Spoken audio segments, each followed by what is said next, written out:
Assalamualaikum warahmatullahi wabarakatuh.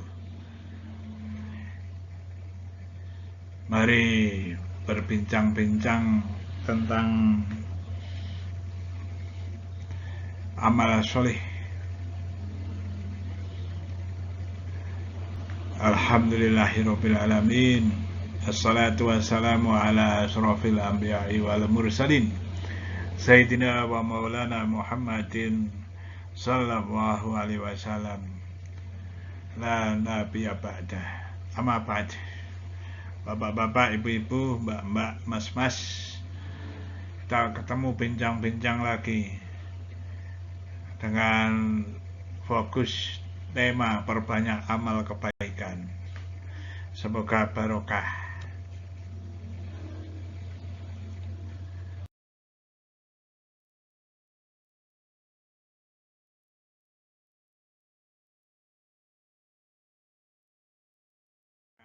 Nah, ini amal kebaikan.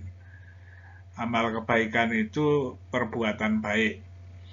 Ya, perbuatan itu katakan dibagi dua. Perbuatan baik dan perbuatan buruk, yang dikenal dengan amal baik dan amal buruk, atau amal kebaikan dan amal keburukan.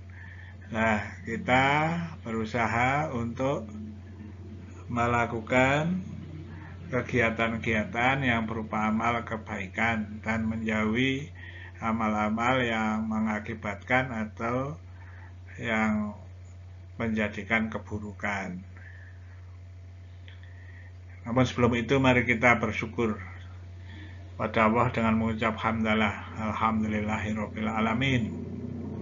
Selawat dan salam kita sampaikan kepada Nabi Muhammad sallallahu alaihi wasallam serta keluarganya dan para sahabatnya. Allahumma sholli wa sallim wa barik ala sayyidina Muhammad wa ala alihi wa jami'i sahabatihi. Rabbi zidni ilman warzuqni fahman. Semoga Allah memberi tambahan ilmu pada kita semua dan memberi rezeki kepahamannya supaya paham. Allahumma amin. Dan itu antara lain, ya sebenarnya kita membaca hamdalah, membaca sholawat, dan membaca doa tadi itu sebagai suatu amal kebaikan kita. Amal kebaikan bisa berupa ucapan-ucapan. Mengucap la ilaha illallah itu juga merupakan amal kebaikan. Mengucap tahlil, tahmid, tasbih juga amal kebaikan, dan bahkan itu merupakan suatu sedekah ya. Ada hadis yang mengucapkan kalimat-kalimat thayyibah seperti tadi itu merupakan sedekah, merupakan kebaikan. Sedekah itu kebaikan. Kalau ini ada suatu ayat ya yang mau saya sampaikan, ini di surat Hud ayat 114. Saya bacakan. A'udzubillahi minasyaitonirrajim. Wa aqimis sholata tarafayin nahari wa zulafan minal lail. Innal hasanati yudhibna sayiat. Zalika dzikra lidzakirin. Jadi artinya, kalau ini dirikanlah sholat itu pada kedua tepi siang, pagi dan petang, dan pada bagian permulaan daripada malam. Ini ada perintah untuk sholat ya. Jadi ini kalau sholat di kedua tepi siang itu sholat apa ini? Ada sholat asar ya, ada sholat subuh, ya. Jadi ada sholat maghrib, sholat isya, dan juga nanti ada perintah-perintahnya itu kadang tidak langsung semua 5 di sini ya, tapi ada sholat zuhur. Jadi sholat itu ada sholat subuh, zuhur, asar, maghrib, isya, itu yang wajib. Nah, sesungguhnya perbuatan yang ini termasuk perbuatan yang baik ya. Sesungguhnya perbuatan-perbuatan yang baik itu menghapus perbuatan yang buruk. Jadi kegiatan sholat itu kegiatan kebaikan, maka akan menghapuskan perbuatan-perbuatan yang buruk atau menghapuskan dosa. Itulah peringatan bagi orang-orang yang ingat.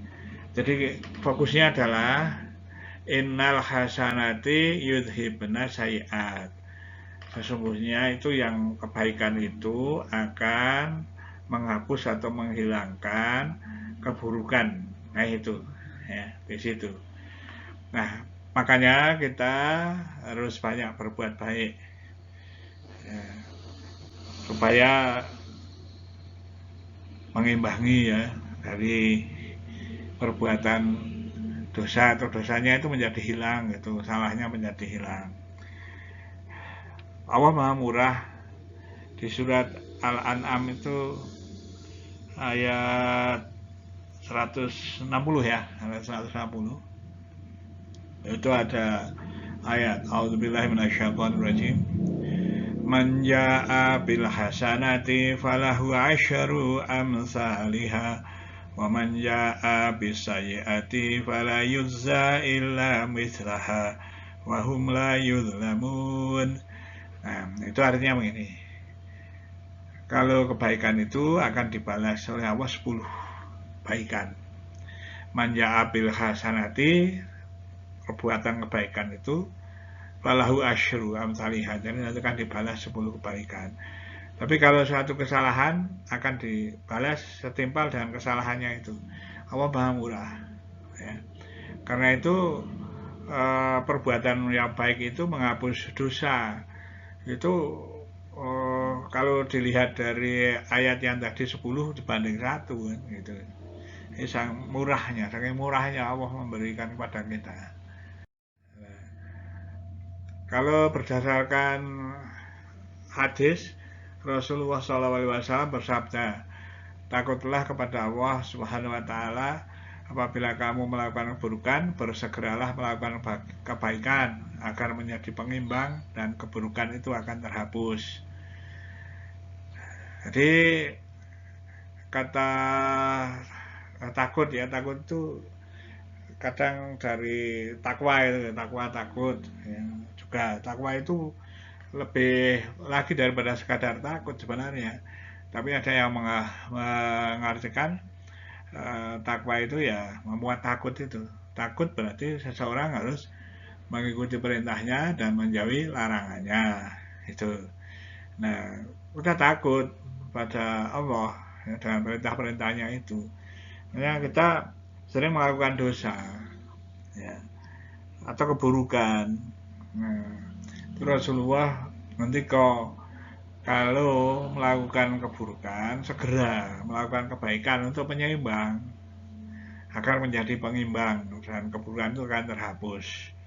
Nah, pamannya melakukan kesalahan entah yang kecil maupun yang besar ya, biasanya banyak sekali yang kecil-kecil itu ya, itu segera untuk melakukan kebaikan. Nah, kalau antara lain misalnya untuk segera saja bersedekah gitu ya, lalu bisa menghapus keburukannya itu. Nah, juga ada hadis ini artinya saja ya, intinya gitu. Nah, Abu Dzar itu bertanya, apakah mengucap mewiridkan la ilaha illallah termasuk kebaikan? Rasulullah SAW menjawab, itu adalah kebaikan yang paling utama. Maksudnya di sini kebaikan yang banyak pahalanya. Sehingga yang kalau tadi sedekah itu dengan uang misalnya, dengan harta benda, kalau ini dengan ucapan, memperbanyak kalimat la ilaha illallah itu termasuk kebaikan, sehingga itu akan menghapus keburukan. Nah, ini kan juga penting bagi kita ya untuk tahu semacam ini. Ya, bapak-bapak, ibu-ibu, mbak-mbak, mas-mas, tidak bermaksud menggurui ya, membaca saja ini di sini ya, dari yang sudah ada. Ya, Sayyidina Anas radhiyallahu an mengatakan bahwa Rasulullah SAW bersabda, siapapun yang sibuk membaca la ilaha illallah pada siang atau malam hari maka akan dihapus dosa dari catatan amalnya. Nah, ini perbanyak membaca la ilaha illallah, la ilaha illallah. Kalau ada hadis itu kan, kalau membaca la ilaha illallah al-malikul hakul mubin 100 kali itu, maka Allah akan memberi tambahan rezeki pada pembacanya, apalagi malam hari setelah tahajud. Nah, jadi intinya adalah kebaikan menghapus keburukan. Karena itu mari kita tingkatkan untuk melakukan kebaikan, ya, melakukan suatu akhlak mulia. Dalam bahasa sehari-hari itu kita memiliki karakter, ya, karakter yang baik. Ya. Ternyata karakter-karakter yang baik itu akan menghapus keburukan. Maksudnya keburukan di sini adalah salah dan dosa kita ya. Jadi kita melakukan kesalahan-kesalahan itu dihapus dengan kebaikan. Kalau dengan sistem timbangan gitu ya, timbangan itu ada timbangan keburukan, ada timbangan kebaikan. Manakala timbangan keburukan itu baru nambah gitu keburukannya atau kesalahannya itu nambah, maka imbangilah dengan timbangan kebaikannya supaya imbang atau bahkan kebaikannya lebih banyak daripada keburukannya itu. Nah, sekali lagi ya Bapak Ibu, Mbak-mbak, saudara, mas-mas semua, mari kita tingkatkan melakukan kebaikan untuk diri sendiri, di keluarga, di masyarakat, ya. Kalau semuanya melakukan semacam ini kan negara tentram ya, kalau sampai negara, ya, lingkungan atau keluarga tentram, ya. Lalu lingkungannya tentram gitu ya. Itu kalau semua melakukan kebaikan untuk menghapus keburukan. Jadi menjadi orang-orang yang baik. Semoga barokah turun pada lingkungan yang mengutamakan kebaikan daripada keburukan. Hapus keburukan dengan kebaikan. Akhirnya tidak mau melakukan keburukan kan, gitu ya.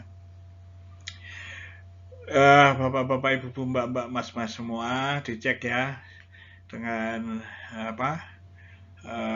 para kiai, para ustadz yang alim ulama itu yang banyak ilmu, dan ulama-ulama yang banyak ilmu, yang soleh-solihah, supaya memperoleh pemahaman yang lebih dari sekadar yang saya sampaikan ini. Ya, kalau ada kekurangan saya mohon maaf yang besar-besarnya, terlalu cepat bicara dan sebagainya, salah-salah mengucap, mohon maaf yang sebesar-besarnya. Akhirnya saya akhiri alhamdulillahirobbilalamin ya. Wassalamualaikum warahmatullahi wabarakatuh.